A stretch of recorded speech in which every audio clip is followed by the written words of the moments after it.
हमसे चित्रकूट में हमारे आश्रम के संतों ने कहा, क्योंकि हमारा आश्रम साधुशाही है, जो हमारा ट्रस्ट भी बना है उसमें केवल साधु महात्मा ही हैं, कोई सेठ साहूकार नहीं। कौन विरक्त उसमें है, जो पूर्ण विरक्त होगा वही कामदनाथ ट्रस्ट का सदस्य बनेगा। संविधान में है ये, हमारे आचार्यों ने बनाया, उसका पालन हो रहा है। तो एक बार सभी इकट्ठे होकर के कहने लगे अब बाहर जाना बंद करो, कथाएं बंद करो, क्योंकि अब यहाँ रहो, इतना बड़ा संस्थान है, अब रहो, अब क्यों भागे भागे यहाँ वहां कथा ये सब कर रहे हो, अब तो आपको यहीं रहना है। मैंने कहा नहीं, मैं तीर्थ में रहूंगा, हो सकता है कभी क्रोध आ जाएगा, क्योंकि इतना बड़ा आश्रम परिसर है, उसमें 200-250 लोग लगभग प्रतिदिन का नियम में रहते ही हैं, आने जाने वाले भक्तों के अलावा रहते हैं, हम प्रतिदिन रहते हैं, हमेशा निवास ही करते हैं। तो मैंने कहा हो सकता है कि कभी वाणी से क्रोध में शब्द गलत निकल सकता है, लेकिन जब मैं कथा कहूंगा तो मेरी वाणी से कथा ही निकलेगी। क्यों भाई, निकलेगी कि नहीं निकलेगी? अच्छा, अब आपको एक बात बतावें कि कथा कह के जाऊंगा तो उसका असर रहेगा कि नहीं रहेगा शरीर पर? तो जब तक कथा के बाद बैठा रहूंगा तो असर रहेगा, तो सावधान रहूंगा बोलने में, और जब कथा का असर समाप्त होगा तो रात में नींद आ जाएगी, सो जाऊंगा। इसका मतलब है कि हमसे अपराध होगा ही नहीं, बचेंगे अपराध। भाई मेरी अपनी सोच है, इसलिए मैंने कहा कथा में ही हमें रहना है, और रहने दो। यहाँ के मालिक कामदनाथ हैं, वो अपनी व्यवस्था को संभाल रहे हैं, और आजकल ये मोबाइल फोन है ना, इससे बातचीत होती रहती है, और सारा सिस्टम वहाँ की गतिविधियां वो भी हम समझते रहते हैं, यहाँ से ही समझते कहीं भी जाए।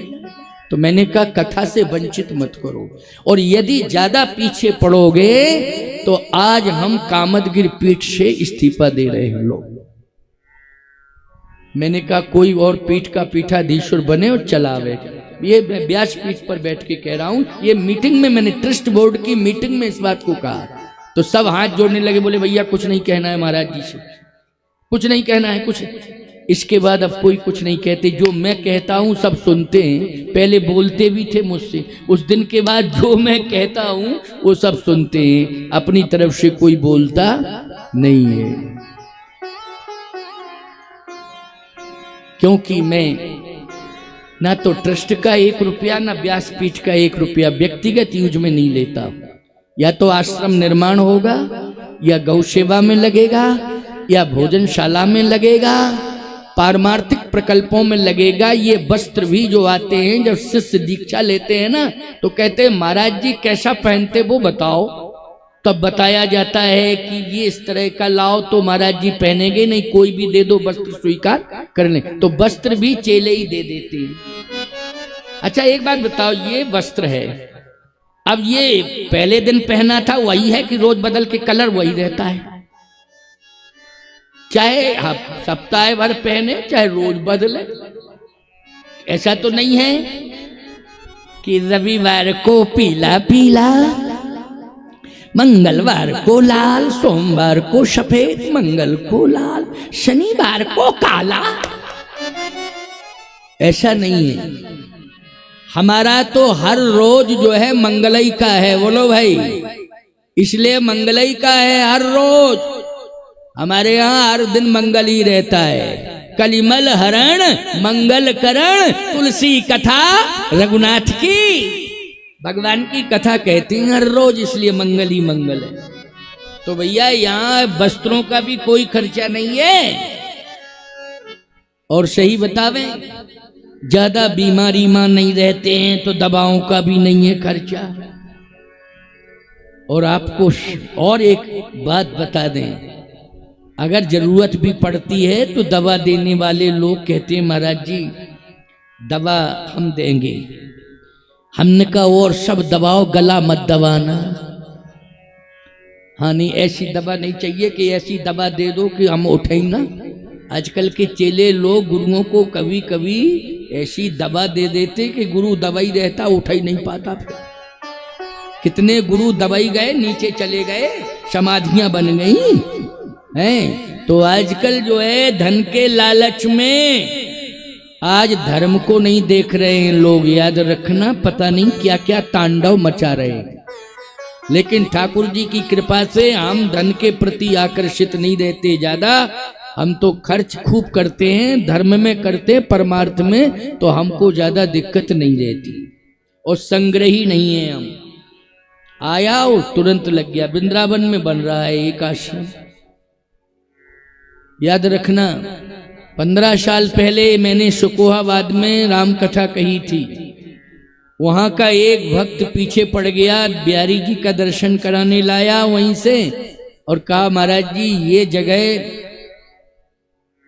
काफी बड़ी जगह थी, इसमें बोले हम प्लॉटिंग कर रहे हैं। तो हमने कहा तुम करो, मुझे क्यों लाए हो? बोले आपके चरण पड़ जाएं। हमने कहा पड़ गए चरण, अब ले चलो। कहे महाराज एक आप ले लो। मैंने कहा देखो भाई मेरे पास पैसा वैसा नहीं है। बोले आप तो ले लो।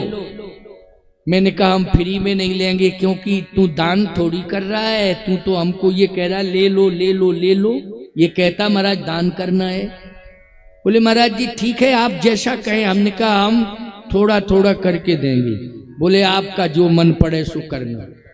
भैया वो 15 साल पहले जगह पड़ी थी, आज बड़ी कीमती हो गई। हमारे शिष्यों ने कहा महाराज वो 4.5 करोड़ की बिक रही है। हमने कहा कि हमने इसलिए थोड़ी ली थी कि बेचूंगा। मैंने कहा यहाँ पर जो मेरे पास पैसा रुपया रखा है उसमें लगा दो, और जो भी भक्त लोग जाएंगे वो ठहरेंगे। दूसरी बात मैंने कहा कि सचल अन्नपूर्णा सेवा कर देना, कि जहाँ लूले लंगड़े अंधे जो कहीं चल के भी नहीं जा पा रहे भोजन करने वृंदावन में, वहां जाकर के वाहन से ताजा भोजन फुटपाथ पे उनको रोज सुबह शाम ग्रहण कराओ। इस संस्थान में रहो, ये प्रकल्प मैंने खोला है। समझ गए हो कि नहीं? तो बोलो भाई ये क्या मेरे व्यक्तिगत उसके लिए है? आप भी जाओगे तो आपको भी ये अवसर सेवा का मिलेगा, रहने का मिलेगा। क्योंकि होटल नहीं बनाया है। क्या बनाया है? आश्रम बनाया है, होटल नहीं। होटल हमारे यहाँ कोई नहीं है। चित्रकूट में भी बड़े बड़े अच्छे एसी क्वार्टर बने हैं, एसी रूम बने हैं, लेकिन पैसा नहीं लिया जाता है। तुम्हें स्वेच्छा बशर्ते खाली हो तो, ये नहीं पहले से कोई ठहरा हो तुम कहो हमको भी ठहरा दो उसी में। लेकिन जो श्रद्धा पड़े सो दो। समझ रहे हो कि नहीं? होटल नहीं, कोई व्यवसाय नहीं, न कोई फैक्ट्री, न कोई और व्यवसाय, कुछ नहीं। साधु साई तक आया गया। परमार्थ में लगाओ, परमार्थ में लगाओ। मेरा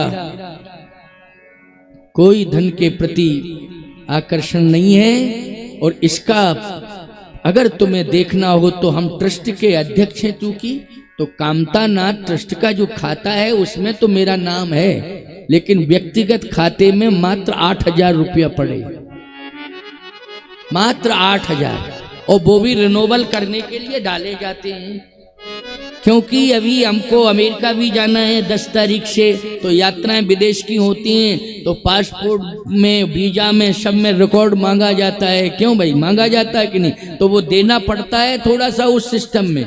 बाकी मैंने कोई अपनी इच्छा भी नहीं रखी है कि मुझे कहाँ जाना। राम जी जहाँ भेजेंगे वहाँ मैं जाऊंगा, राम जी जहाँ मुझे कथा के लिए आदेशित करेंगे वहाँ मैं जाऊंगा। तो वो सरकारी रिकॉर्ड बनाने के लिए भले ही ये आते खाते थोड़े बहुत खोल खाल के सिस्टम, वो भी हमारे ट्रस्ट के जो लोग हैं उन्होंने बनाया है, मेरा कुछ नहीं।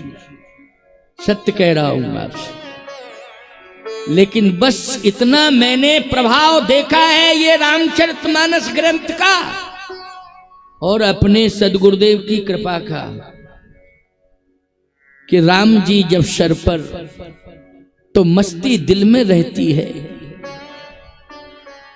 राम जी सर पर तो मस्ती दिल में रहती है, सभी की नाव पानी में मेरी रेती में चलती है।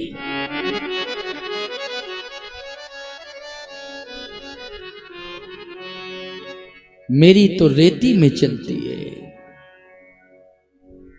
इसलिए भगवान की कृपा का मैंने अनुभव किया है। थोड़ा थोड़ा तुम लोग भी कर लेना, बस उसको मानना और विश्वास करना।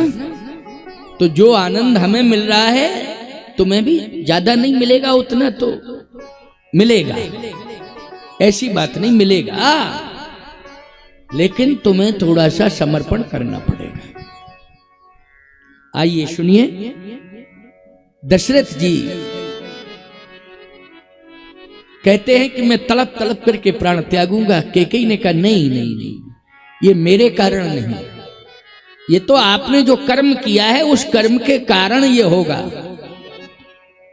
लेकिन ये सत्य है कि आपकी वंदना दुनिया करेगी। जब आप मृत्यु को प्राप्त हो जाएंगे तो अभी आपकी वंदना लोग करते हैं राजा मान करके, लेकिन मरने के बाद आपको भगवान का बाप मान करके वंदना करेंगे। बंदों अबद भुआल सत्य प्रेम जहि राम जी पद, भगवान का बाप मान करके प्रार्थना करेंगे, वंदना करेंगे। और बोलो दशरथ जी की जो वंदना हो रही है वो वंदना किस भाव से हो रही है? ये राम जी के बाप हैं, पिता हैं, बोलो भाई, इसलिए वंदना हो रही है। इसलिए महाराज हजारों लोगों के प्राण बचे, इसलिए सत्ता के मोह में मत आओ, पुत्र के मोह में मत आओ। आज धर्म रो रहा है कि मुझे बचाओ बचाओ बचाओ बचाओ, तो धर्म की रक्षा हो इसके लिए सिंहासन नहीं, राम को वन भेजो। तो भरत के लिए सिंहासन क्यों मांग रही है? कैकेयी ने कहा कि भरत के लिए मांग रही हूं, लेकिन मैं जानती हूं वो बैठेगा नहीं। मेरे मांगने से क्या होता है बोलो भाई? वो मैं मांग रही हूं लेकिन मैं जानती हूं कि वो सिंहासन पर बैठेगा ही नहीं। अच्छा बोलो ये सत्य है कि नहीं?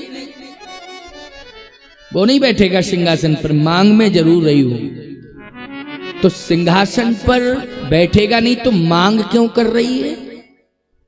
मांग क्यों कर रही है? इसलिए मांग कर रही हूं कि राम जाएगा तो लक्ष्मण रहेगा नहीं, राम के साथ जाएगा।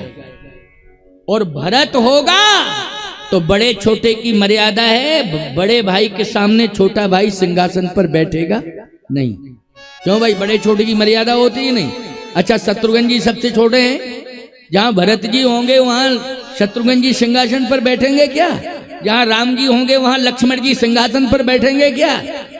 कैकेयी ने कहा इसलिए मैं कह रही हूं कि लक्ष्मण नहीं रहेगा, राम के साथ जाएगा। तो इसका मतलब है कि तू राम के लिए वन मांग रही है कि लक्ष्मण के लिए भी वन मांग रही है? कहा मैं लक्ष्मण के लिए वन नहीं मांग रही हूं, सीता के लिए भी वन नहीं मांग रही हूं, केवल राम के लिए। लेकिन जहां पर राम होंगे वहीं सीता होंगी और वहीं लक्ष्मण होंगे। का क्यों? ये जो है क्षीर साई विष्णु हैं, और क्षीर साई विष्णु जो होते हैं तीन एक साथ रहते हैं, वहीं पर विष्णु, वहीं पर लक्ष्मी, वहीं पर शेषनाग। बोलो वहीं शेष, तीनों एक साथ रहते हैं कि नहीं रहते हैं? जल्दी बोलो। जहां विष्णु है वहीं लक्ष्मी है, जहां विष्णु और लक्ष्मी है वहीं पर शेष है। तो याद रखना, राम विष्णु है, सीता लक्ष्मी है और लक्ष्मण शेष है, शेषावतार है। इसलिए जहां विष्णु होंगे वहां ये तीनों होंगे। बोलो होंगे कि नहीं? विष्णु, लक्ष्मी और शेष। वाह, इतनी ऊंचाई पर तो महाराज की भी बुद्धि नहीं पहुंच रही है दशरथ जी की, जितनी ऊंचाई पर कैकेयी की बुद्धि पहुंच रही है। बोलो भाई, एक एक बात को कैसे प्रकट कर रही है, कैसे वर्णित कर रही है। इसका मतलब यह है कि कैकेयी जो है सामान्य नहीं है, साधारण नहीं है। इसलिए कैकेयी ने भरत को जन्म दिया है, क्योंकि भरत जी महाराज जैसा भी कोई संत दुनिया में नहीं है, कोई महान नहीं है। इस महापुरुष को जन्म देने वाला पात्र क्या मेला कुचैला हो सकता है? जल्दी बोलो। पात्र साफ ही होगा जिसमें इतना सुंदर चरित्र का जल रखा हो, जो गंगा जल से भी ज्यादा पवित्र है। बोलो भरत का चरित्र बोलो गंगा जल से ज्यादा पवित्र है कि नहीं? भरत का चरित्र गंगा जल से भी ज्यादा महान है, पवित्र है, याद रखना। क्योंकि गंगा श्री राम के चरणों से निकली हैं, नारायण के चरणों से निकली हैं।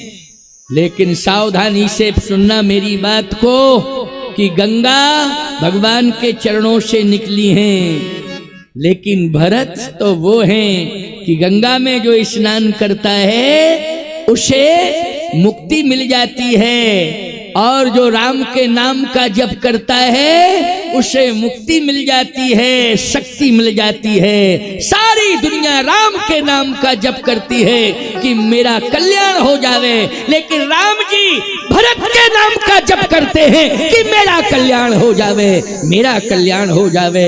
इसलिए भरत सरस को राम सनेही, जग जप राम राम जप जय। इसलिए गंगा से ज्यादा पवित्र है भरत का चरित्र। समझ रहे हो नहीं? मैं चैलेंज के साथ कह रहा हूं इस बात को। और इस पवित्र जल को किस में रखा गया है? कैकेयी रूपी पात्र में। बोलो रखा कि नहीं रखा? कैकेयी रूपी पात्र में रखा गया है। इसलिए पात्र को हम नहीं कह सकते कि ये पात्र अपवित्र पात्र है, नहीं, परम पवित्र है, वो परम पवित्र है। लेकिन प्यारे, उस पात्र में अगर आपको ये लग रहा है कि विष है, तो मुझे तो ऐसा लगता है कि ये आपकी दृष्टि का दोष है। लेकिन मीराबाई से पूछो कि इस पात्र में विष था कि श्याम सुंदर था? बोलो भाई।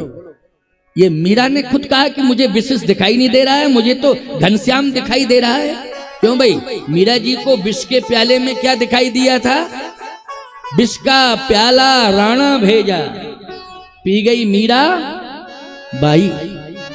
क्यों? मीरा को विष दिखाई नहीं दे रहा था, मीरा को तो घनश्याम दिखाई दे रहा था, श्याम सुंदर। तुम्हारी दृष्टि का दोष है कि कैकेयी में अगर तुम दोष निकालते हो तो ये तुम्हारी बुद्धि की अल्पज्ञता है। लेकिन राम जी से पूछो, राम जी कहते हैं कि ऐसा परम पवित्र व्यक्तित्व पात्र कोई नहीं है, क्योंकि जिसने महान संत को जन्म दिया है, भरत को। इसलिए कैकेयी क्या है राम जी की दृष्टि में? राम जी कहते हैं, दोष दे जननी जड़ते जिन गुरु साधु सभा नहीं से।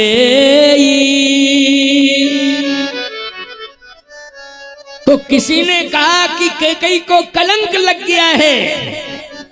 राम जी ने कहा कि कैकेयी को अगर कलंक लगा है तो उस कलंक कीचड़ बन गया है। लोगों ने कहा कलंक कीचड़ बन गया है, इसलिए अब आप कैसे इस कीचड़ को पवित्र करोगे? भगवान राम ने कहा वह कीचड़ भी धन्य है जिस कीचड़ ने भरत रूपी कमल को जन्म दिया है। वो कीचड़ भी धन्य है, धन्य है जिसने भरत रूपी कमल को जन्म दिया है। वो कीचड़ नहीं माना जाता है जिस कीचड़ से कमल प्रकट होता है। बोलो भाई, याद रखना, वो कीचड़ नहीं माना जाता है, वो इतना पवित्र मिट्टी बन जाता है, कीचड़ के यज्ञ के काम में आता है। बोलो भाई, यज्ञ के लिए तालाब की मिट्टी खोजी जाती है कि नहीं खोजी जाती है कि तालाब की मिट्टी मिल जावे यज्ञ के लिए? अब तो तालाबों की दुर्दशा कर रखी है तुम लोगों ने। लेकिन पहले तालाबों में कमल खिलते थे। वो लोग खिलते थे कि नहीं? क्योंकि मिट्टी पवित्र थी, अब दूषित हो गई तो कमल अब नहीं खिलते हैं। कहाँ खिलते हैं कमल? बहुत ही कम। कहां से कमल खिलेंगे? तुम लोगों ने दुर्दशा बिगाड़ रखी ना। इसलिए तालाबों को स्वच्छ करो।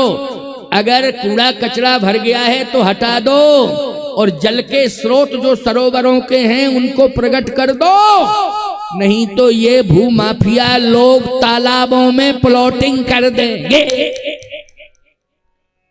इन्होंने मरघटे बेच डाले, समझ लेना रिकॉर्ड बदला दे, पता नहीं लेखपाल आरआई साहब को प्रभावित कर दिया, रिकॉर्ड बदल गए, मरघटे पर मकान खड़े हो गए हैं।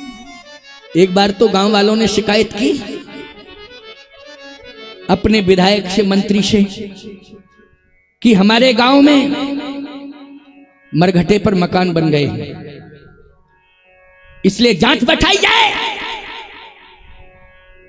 मरघटे पर मकान बना दिया। मंत्री ने कहा जांच की जरूरत नहीं है, एक मरघटे पर मकान बने होंगे 2-4, हम घर घर में मरघटा बनवा देंगे। ओ, घर घर में मरघट बनेगा। अस्तित्वहीन हर परिवार को, ये राजनीति कहती है क्या? हर घर को अस्तित्वहीन बनाना? नहीं नहीं, हर घर क्या बन जावे, हर घर अयोध्या बन जावे, और उसके घर में कनक भवन सरकार विराजमान हो जावे, वृंदावन बिहारी लाल विराजमान हो जावे, राधा रानी विराजमान हो जावे, उस घर में संत आवे। क्यों, कौन आवे? संत। जेवत संत हरिहर करें, वही घर धन्य है, वही घर में रहने वाले भाग्यवान हैं। जेवत संत हरिहर करे, धन पुरुषन के भाग, और तिनके घर पावन भय संत पधारे आए। घर को ऐसा बनाना है कि तुम्हारे घर में संत आवे, और संत आवे, भोजन करें और खुशी मनावे, आशीर्वाद देकर जाओ।